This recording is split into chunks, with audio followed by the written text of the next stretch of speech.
Sponsored by McCams, getting you back on two wheels when it wasn't your fault. So you may or may not have already seen my Harley-Davidson Livewire review. That is the mass-produced, production-ready, all-electric motorcycle of the future. That's the thing that is on the shelves now. You can buy them today, you can ride them home today. Here they are. Behind the scenes, it's usually racing that forges the development of road bikes for today and tomorrow. It's always been the case. And it's the same with EV. The Zero race at the TT is now in its 9th year, I think. And the one team to beat there, although there was a couple of others at the start, the big team to beat, the big factory effort is the Mugen Shinden team. Mugen is a name commonly associated with Honda. There is lots and lots of association, but the Mugen Shinden is an all Mugen effort. Everything about this bike, every single technician, all of the money that's been pumped into it is all of Mugen's volition. It's all their own stuff. We joined the team this year for all of the build-up, pre-2019 Isle of Man TT. We went to the factory in Europe. We went to their European headquarters up in Milton Keynes. We went to the only test that they got on UK shores once the bikes had been shipped from Japan at the Donington round of BSB, and then we flew out and spent most of race week with the Mugen team.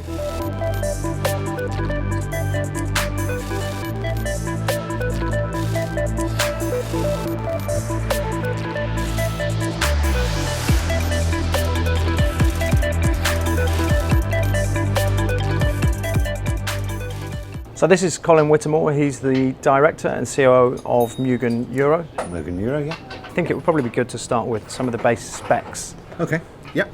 It weighs 250 kilos. It weighs 250 kilos. We're running at, let's say, 150 horsepower. 150 horsepower, 250 kilos. The charge time? Just over an hour. Hour and a half. Okay, and that would give you an effective range of? Gives you an effective range of 40 miles at 120 miles an hour. So at average road speeds, that'd give you 120, 130 miles or so. Okay.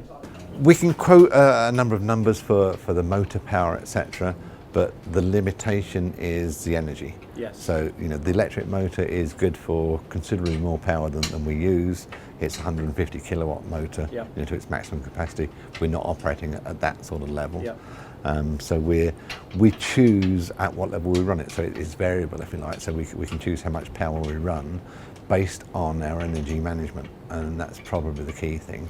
So, or one of the key things. So it's energy management, and it's controlling your temperatures and your environment. So they're the two things that. So by that you mean if one of the guys is on the mountain mile, and you know that the motor's got an excess of battery charge, you can turn the power up? We've done that in the past. Yep. We've had that option in the past where the rider could turn it up. Yeah. We don't do that anymore. One of the things that most people don't realise about electric vehicles is that, or even about combustion engine vehicles, when you're driving them, your brain is still taking in the noise and the gear changes and all the other stuff that's going on that you don't get with an EV. So that's using up some of your brain capacity. Yep. If your electric vehicle is not making any noise, it's not making any gear changes, you've freed up a spare part of your brain, yep, and you can concentrate more on your line and, yep, length and speed and carrying it through the corner, all those sort of things. So we elect not to then add a complication of the rider thinking, oh, I've got this much battery left, I'll press this button. So just make it as pure as possible then, yes, I guess, the riding. Yeah. So sit there, twist and go, and really concentrate on your speed. Yeah. Yep. So let's talk about this bit that people that might not understand. This bit in the middle. Okay. So pretty much everything from the top to the bottom there is battery. Yep. And that's so not motor, battery. It's battery. Yep. Yeah. There's a lot of development in battery cells. Everybody's trying different chemistries and different ways of manufacturing.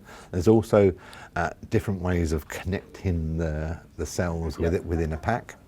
But you end up with a solid pack of batteries there that produce a given amount of energy. Mm-hmm. So this is a brushless motor back here, isn't it? Yeah. So this bottom bit here, happens along there. That bottom bit there is your inverter. Yep. Okay, so I mean that's effectively your flow, if you like. So your battery there, empty your battery out down there through your inverter, through your battery monitoring system, through to your motor. It's very simple. We quote more than 370 volts, which doesn't really tell anybody anything. It's not telling me much. No, and yeah, we don't say much more than that Yeah. about the battery pack because it's part of our Competitive IP, edge. Yes. Yes. Yeah. Cool. Well, hopefully through the magic of TV, we can cut to Donington now for a look at this thing, having a run out at lunchtime at BSB. Thanks very much, We'll do a Colin. bit Cheers. more.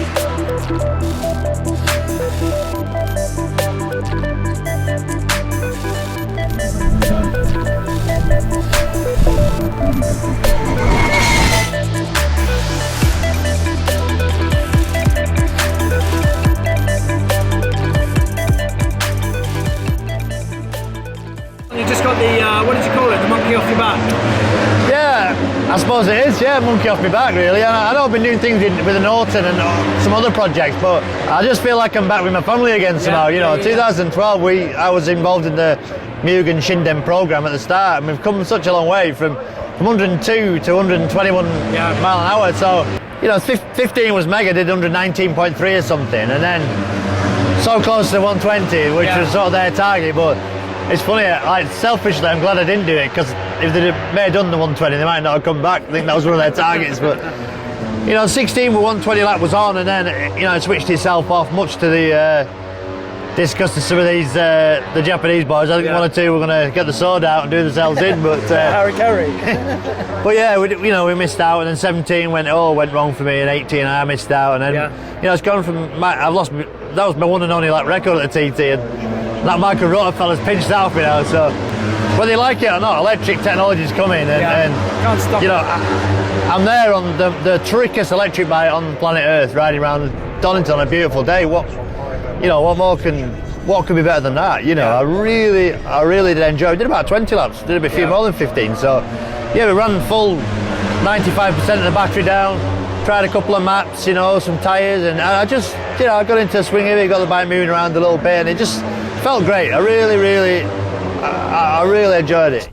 I just sent a message, we sat with the bike to Hirotoshi Honda, and he got back to me straight away, you know, and he's the gaffer, you know, he's the daddy, end of story, you know, there's nobody bigger in the industry than him, so, you know, for him to get straight back, and he said, welcome back to the family, really looking forward to seeing you on Shinden, so, it means a lot to me, so we're in a sweet spot with this, so, I'll let you know in a week on Wednesday. The last thing I'm going to say is we can pick this back up when you're taking your helmet off out there, see how you get on. Absolutely. Best of luck, mate. See you, Johnny.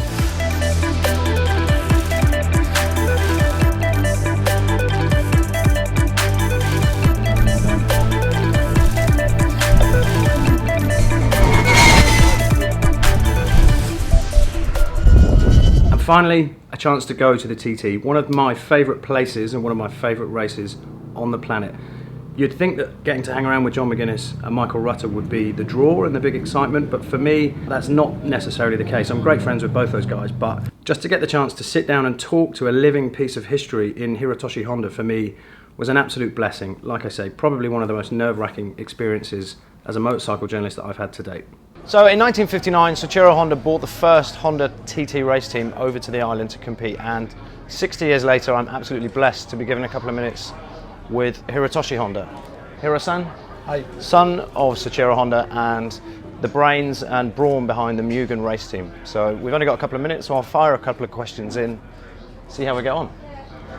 Hiro-san, I'd like to ask you first about the original thought, when this thought came to you to come and race with the Mugen bike.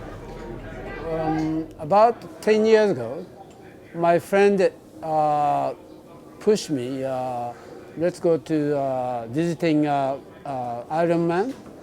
That time, first time I came in. Then it was so impressed. I changed mind, you know, something happened in my heart, because when I was a boy, my father and all TT member went to here by airplanes. It was a long time ago. 60 years ago. Then that time I bring some flour, going to airport, and we hurry, you know. Then, so sometimes big impress, you know, for me. And then I really want to be to involve, to something to do. Today, 176 miles an hour at Solby, and you've just broken the lap record again. Did you expect to see the lap time come down so quickly? Yeah. Well, not so quickly. No. More than I thought. Because I think it was 1907 Yeah. to 1954 Yeah. for a 100 mile an hour lap with petrol. Yeah. But here already, just 3 or 4 years, Yeah. 100 mile an hour Yeah. laps. But time to time, if becoming more developed, not only motor, maybe the battery also more smaller and easy to charging. It's improvement more quicker, I think. But the present time, we need more patience to something waiting. Patience. Yeah, How do you find patience? I don't know. And one last question: what does success look like for the Mugen team? What does the future involve for the Well, Shinden project? Present time, we just implement racing bike. But finally, I mean, the future we lack the involvement, maybe motocross, Yeah. and also we develop just a special motor or converter or something like Yeah, that. Not complete bikes. Complete bike is for my company. It's a little bit too hard to manufacturing. Yeah. And then some other area, maybe we cooperate with Honda. Maybe, I don't know. So maybe. Maybe you'll take their calls. Yeah, Maybe. something. Yeah. Sometimes we are separate, sometimes we together. Yeah. Well, I have a gift for you. Hang on. So I know that that first year in 1959 was a big year for Honda. So I bought this. Do you have a record player at home? Oh, really? So this is 1959, the first TT races that Honda attended, and it has every race, but it doesn't plug into your iPhone. No. You need to find a record player, Yeah. so you can listen to what the races was like 60 years ago when Honda first came. So Thank you so much. I thank you very much for your time. Thank you. Thanks for your so time. much. Thank you. Thank you. So Michael Rutter's just beaten his own lap record, 121.7 now, I think it is. Yes. And you've beaten everybody, so you are Mr. EV now. Yeah, I'm like so glad that's out the way. You know, especially with John McGuinness behind me, I know how hard he's going to push. He'll do anything to beat me, and I've been lucky really. I've had quite a good week, a good build up to it. John's been struggling a bit, you know, so it was easier for me, I think, just to be on top form, and I tried hard, you know, I really did try hard. When I was going round, I thought if he beats me here, I'm just going to get on the floor and kiss We his can't feet. beat you anywhere. And you were talking about it spinning up.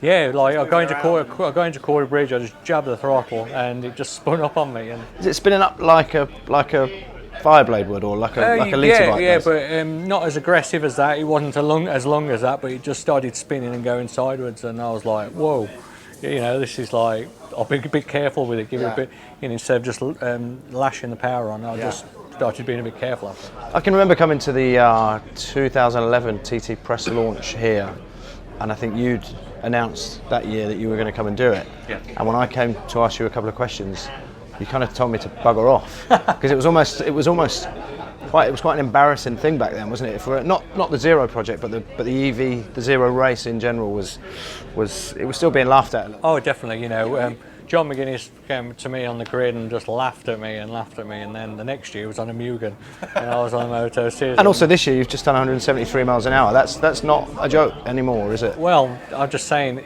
if anyone thinks it's a joke, go and sit on one, because that's like, wow, so fast. It's so impressive, and you know, we had loads of power left. Everything was, you know, all the temperatures on the motors and everything were real good. It was, you know, if we'd have had more practice, that's our second lap. You know, if we could go out again now, you know, and do a few bit of settings changes, things like that, I think, you know, we could go comfortably quicker. You know, I was trying hard then, but I mean, you know, it's because you've only got one lap, it's all intense, and you've got to get everything right. You don't want to overshoot your braking markers and things like that. You just didn't know, it was just a guess. Is the pressure to win this like the pressure to win other TT races? I think it's definitely. getting there now, really. Definitely, that's it. Yeah, because you know, everyone's out to beat me, and you know, I've been very lucky. I've had some very good bikes, And being on the Mugen now, it's just, you know, another step up again, and they're just beautiful just looking at them, you know. You just want one in your living room. And you got the skills and you beat John. I beat John, but to be fair to John, you know, I don't think there'd be much in it. If he would have been 100% fit, his first year back, you know, he's Mr. TT, isn't he? So, you know, I'll take it while I can. He might be back next year and beat me. Well, thanks very much for your time, mate. Cheers. So you might be wondering why 7 months after the 29 TT, we're still sat here showing you videos from the race last year. But unfortunately for us, I think the Department of Enterprise on the Isle of Man have canned the TT0 for the next 2 years. The press release they put out basically said, this was back in October 2019, the press release said that they were having real difficulty maintaining interest in the TT0 race. So they've decided to have this 2-year hiatus while they figure out what they can do with it. I don't think it's completely done. I do think we're going to see electric bikes racing at the Isle of Man again. So one thing that I do think we should think about is us as a breed of race fans in 2019 and 2020, effectively because of our lack of interest, we're holding back the development and evolution of the races and race bikes that people should be enjoying at the TT in 2040 and 2050. I think it's a crying shame. It is going to come back, but it won't be next year. It won't be the year after. We're just going to have to wait and see how EV plays out. Is hydrogen suddenly going to start playing a role? Is battery size or battery technology the thing that's holding people back? Or is it just as simple as us race fans just don't like the noise? Who knows?